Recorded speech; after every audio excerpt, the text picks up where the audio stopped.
Good morning छ सबैजनालाई। म चाहिँ छोटो भिडियो बनाउँदैछु हैन गाइसहरु। यहाँ चाहिँ अब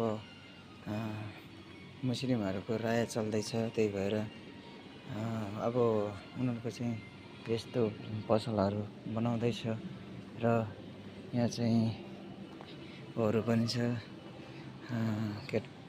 सानो नानीहरूको कपडाहरू छ र रेट भन्नुपर्दा चाहिँ हैन, रेट चाहिँ 15 रुपैयाँ छ। आर्यम 15 रुपैयाँ, यहाँनिर 18 रुपैयाँ छ र यहाँनिर 59 रुपैयाँ छ है त गाइसहरु।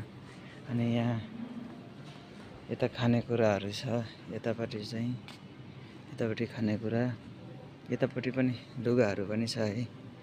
अनि म चाहिँ छोटो भिडियो बनाउँदै गइरहेको छु कि। अनि राय चाहिँ अब कहिलेबाट सुरु हुन्छ भन्ने तपाईहरुलाई गुनासो लाग्ला हैन। र मुस्लिमहरूको राय चाहिँ अब 19 तारिकबाट सुरु हुँदैछ, 1 महिनाको लागि। अनि फेरि यता पनि छ है त गाइसहरु, यतातिर पनि छ।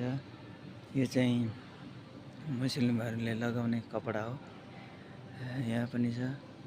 अनि यतातिर आज 10 बजेबाट खुल्छ हैन। अहिले चाहिँ म चाहिँ यसो भिडियो बनाउँदैछु त गाइसहरु। कस्तो लाग्छ हजुरहरूलाई भिडियो? लाइक, शेयर, कमेन्ट गर्नु होला है त गाइसहरु। Okay, bye bye.